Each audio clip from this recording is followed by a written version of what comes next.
村长见我公司做得大，就要求我收购村里1万斤草莓，给员工当福利。我欣然同意。谁知当草莓运到后，我竟发现草莓早已腐烂。然而面对我的指认，村长却理直气壮：地里的新鲜草莓是要卖给经销商的，仓库里积压的草莓经销商不要我们才卖给你的。你事业做得这么大，1万斤草莓才10几万，对你来说不算什么。草莓本来就不耐放，坏一点也能吃，又吃不死人。你们城里人就是矫情。于是我怒不可遏，将草莓如数退回，并强硬要求他们退钱。怎料当天夜里，一场大火直接烧了我家的房子，我和年迈的爷爷奶奶来不及逃脱，都倒在了那场大火里。再睁眼，熟悉的声音再次传进我耳中：小青啊，你看看这些草莓，又红又大，你帮村民们想想办法吧。见我久久没开口，村长禽兽的声音更加急切了：你这几天也看到地里了吧？咱们今年的草莓又红又大，今天我也带了些，要不你尝尝，甜得很。咱们村今年草莓种得多，经销商要不完，要不我们也不能来麻烦你。禽兽的儿子秦虎也在一旁帮腔：就是啊，我在城里上大学都听说了，你现在公司做得大，人也多，怎么也得给员工发点福利吧？这草莓就很合适，绿色无污染。现在城里人就稀罕这些东西。看着面前两人谄媚的模样，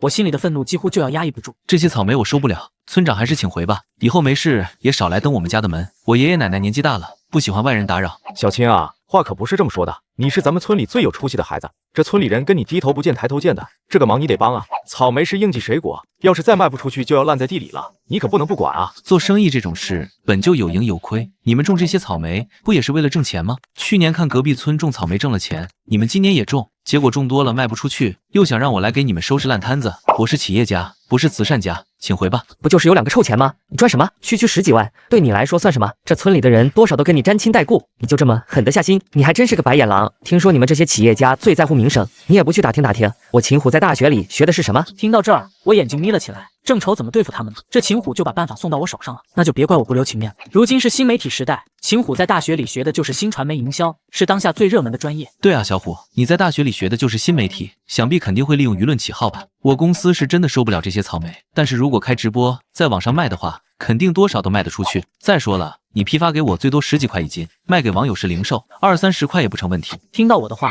秦虎眼珠咕溜溜转了半天，狠狠瞪了我一眼，随即拉着他爸急匆匆离开了我家。兴许是仓库里的草莓已经等不了，当晚我便在平台上刷到了禽兽发布的视频。咱们农民辛苦1年到头，草莓低价都卖不出去，城里大几十1斤，还没我们的品相好。经销商价格一压再压，我们连本钱都收不回来，不卖又只能眼睁睁看着草莓烂在地里。村里好不容易有个出息的孩子，开了大公司，又看不起我们这些乡巴佬，不愿意帮我们一把，我们实在没办法了。马上就要过年了，村里家家户户都要生活，我们日子可怎么过啊？不得不说，秦虎在大学里还是学了些东西的。禽兽长得老实憨厚，视频中的他哭得厉害，任谁看着都是一个老实巴交的农民，更是个为村民们着想的好村长。果然，底下评论的网友们纷纷共情：这些黑心的经销商低价收购农民的水果，又高价卖给我。我女朋友最爱吃草莓了，但是我们楼下的草莓又贵又小，一点都不好，太心疼了。看见这个村长，就想起了我在老家的父母，也是辛苦1年赚不了几个钱，钱都被中间商赚了。一夜之间，这个视频瞬间上了热搜。秦虎趁热打铁，第2天便在账号上接连发布了好几个地里草莓的视频。陪爷爷奶奶出门遛弯的时候，我看到他们用来直播的简易大棚迅速搭建了起来，甚至搭建过程也全程直播，为卖草莓预热。卖草莓这件事关乎着所有村民的利益，有不少村民都站在边上围观。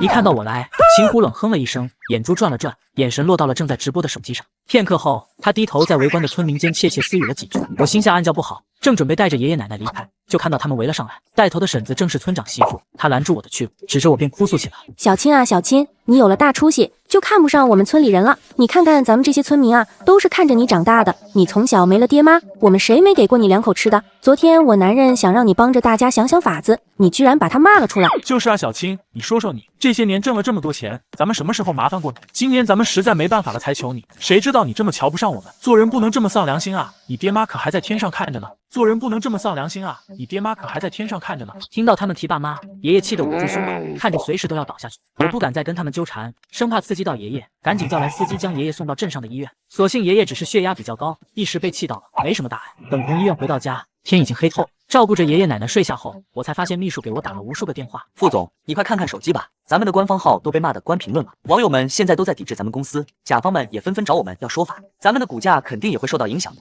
怎么办啊，副总？挂了电话后，我才打开手机，无数的营销号和切片博主都转发了今天的直播视频。视频中，村民们围着我，指责我没良心，不帮助乡亲。我不但没有反驳，甚至扶着爷爷奶奶匆匆离开，看起来确实像心虚逃跑。特别是在我走后，村长媳妇更是在直播中哭诉，说我借钱不还，是没良心的白眼狼。看着村长媳妇在直播中颠倒黑白的话，我心里的愤怒几乎要喷涌而出。考上大学以后，爷爷奶奶拿不出钱，我便求到了村长家。他们觉得我还不上钱，本不愿意借，是我跪在地上打了欠条，答应双倍奉还。他们才骂骂咧咧的借了我2000块钱，而这些钱我早在大一的时候就通过打工兼职连本带利还回去了。如果说昨天村长的视频只是引起了网友们的关注，那么今天这场直播则是让这件事大爆。无数网友们在对我进行辱骂的同时，纷纷让村长赶紧开播，他们要买草莓。看到这儿，我冷哼一声，给秘书打去了电话，让他安抚好股东们。至于村里的这些事，最多1个星期我就能解决好。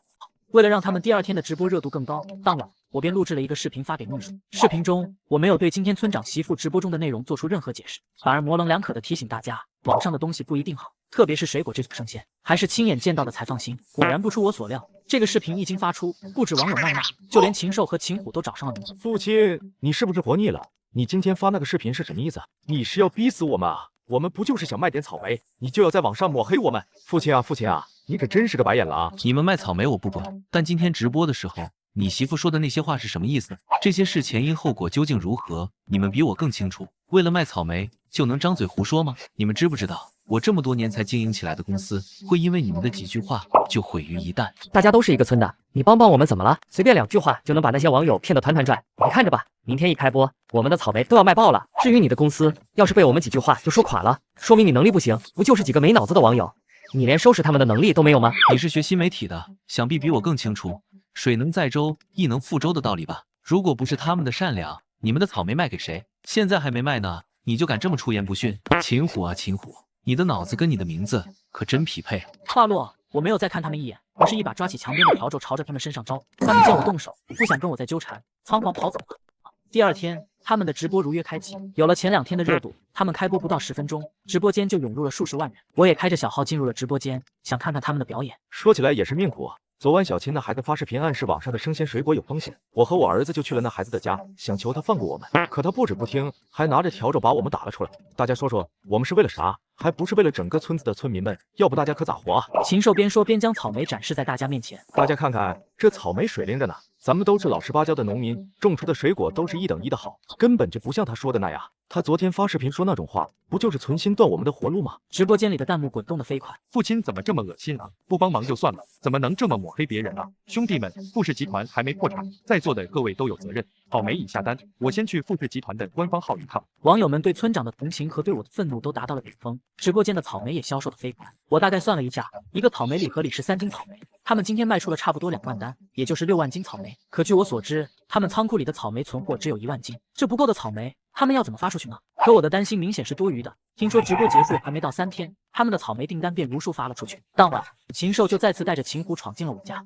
一进院子，秦虎脸上的得意就毫不掩饰。父亲，你这个狗眼看人低的东西，真以为你不帮我们，我们就没办法了？你看这草莓不是卖出去了吗？卖给你才10几块，卖给网上那些傻子，可差不多卖了30块1斤呢。前脚刚圈了人家的钱，后脚就骂人家是傻子，你们的吃相也太难看了。那些好心帮你们的网友，知道你们这副嘴脸吗？黑心烂肺的东西，利用别人的善良还沾沾自喜，就不怕遭报应吗？我遭什么报应？我这是为了帮助村民，又不是为了我自己。倒是你的公司，听说这几天股价跌了不少，你是因为不敢去公司才躲在村里的吧？呵，就你这种人，活该你公司破产。我懒得跟他们辩论，只继续套他们的话，毕竟这些东西可都要派上用场的啊。我的公司破不破产，就不劳烦你们担心了。别以为我不知道，地里的新鲜草莓，你们早就预定给经销商了。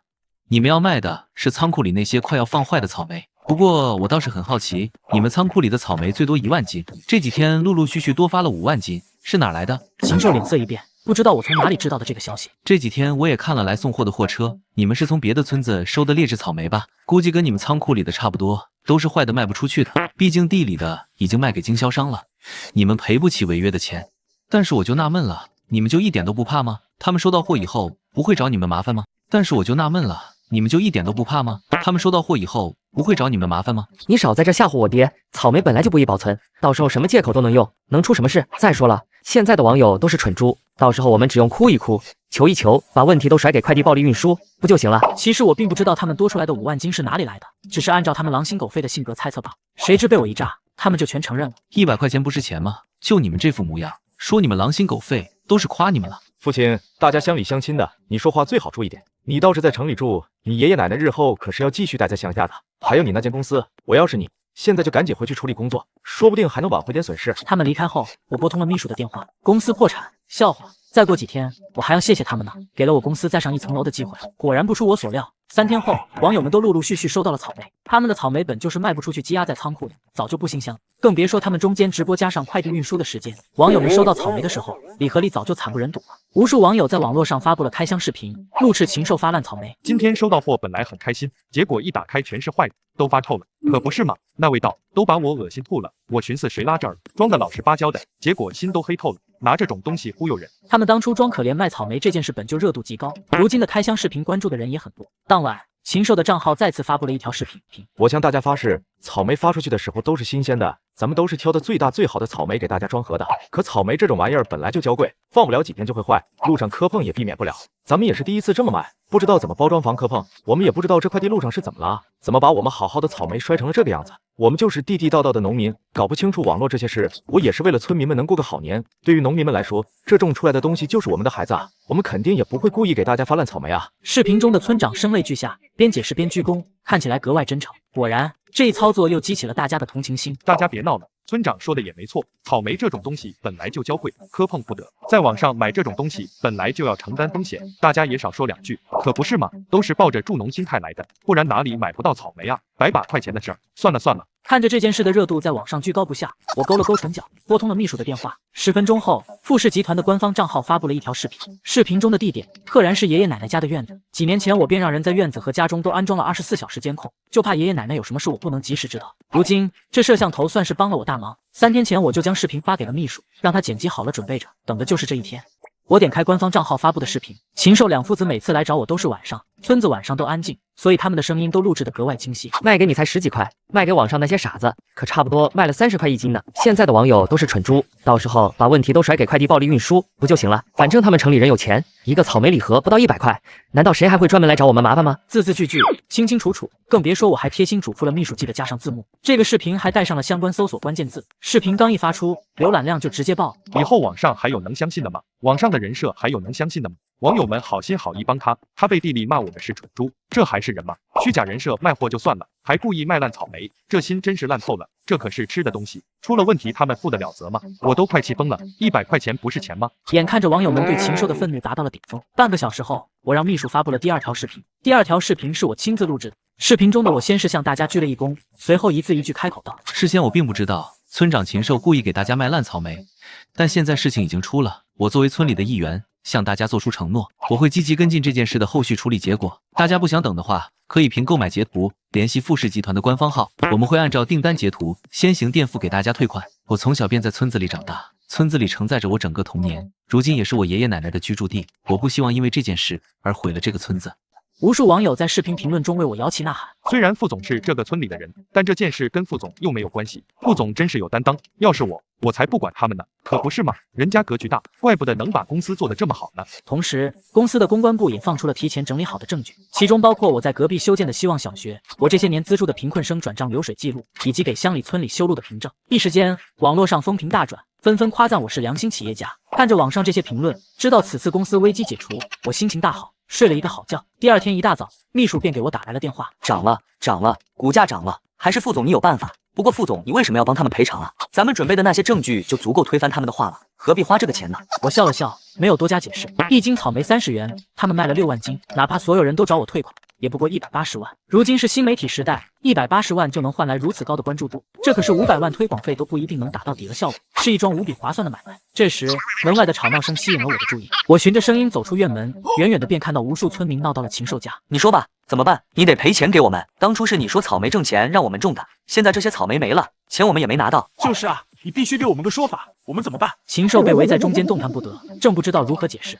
就在这时，原本说好收地里草莓的经销商也拿着合同来到了禽兽家门口。秦村长，现在事情闹成这样，你们这地里的草莓我们也不敢收了。当初签合同时就说好了，你们不能做出任何影响交易的事情。如今下面的分销商一听是你们村的草莓，收都不敢收。你让我把草莓收去卖给谁？你必须赔偿我们的损失，还有违约金你也必须赔，否则我们法庭见。眼看着事情闹成这样，仓库里卖出去的烂草莓肯定是拿不到钱了，说不定还要赔偿。现在村民们能指望的就只有地里的草莓了。可如今经销商的话成为了压死骆驼的最后一根稻草，他们纷纷揪着禽兽要一个说法。村长，我们是相信你才种的草莓，你不能让我们白干啊！馊主意都是你出的，我们不管，你必须给我们钱，否则我们就去告你，去县里告，去市里告。禽兽跪在经销商面前苦苦哀求。不行啊，老板，你看看这些村民都指着这些草莓卖钱呢，我卖给他们的是烂草莓，好草莓可是都给你们留着呢。你们去地里看看，你们要真不收，我可就真活不下去了。你活不下去，我还活不下去呢。少给我装！你这草莓是我不要吗？是底下的分销商们不要，还不是你自己干那些丧良心的破事？你把违约金给我准备好，否则你等着法院的传票吧。说完这些话，经销商头也不回的离开了。禽兽被一群愤怒的村民围在中间，不知道是谁先扔了一块石头，无数的石头瞬间朝着禽兽砸了过去。禽兽被砸得头破血流，抱着头在人群中乱窜。忽然，他好像感觉到了什么，抬头紧紧盯着我家的方向。他脸上的狠厉让我心头一惊。当晚，我带着几个警察在院子里蹲守，在听到门外的动静后，几个警察瞬间冲了出去，当场将正准备纵火的禽兽父子当场制服。禽兽手上还拿着引火的小草垛和打火机，秦虎则是提着一大桶汽油，人赃并获。父亲，我杀了你，我杀了你，都怪你，都怪你！要不是你，我怎么会沦落到今天这个地步？你那么有钱，买下那些草莓又怎么了？听到动静的村民们也纷纷出门看热闹。丧良心啊，丧良心啊！这个白眼狼，这是要逼死我们啊！这么多年，我们哪里对不起你？都在一个村里住着，你就不能放过我们吗？他们要是进局子了，我也不活了。这夫妻也是得饶人处且饶人，怎么还揪着不放？这村长是混蛋，但他家又没种草莓，关他什么事？怎么还让警察上门来抓人？可不是嘛，这小子是真没良心。听着这些话，我的心越来越冷。我没良心，村里的孩子现在去隔壁村就能读书，不用走1个小时去镇上，是因为谁？村里如今车进车出，不会一到下雨就满脚泥，又是因为谁？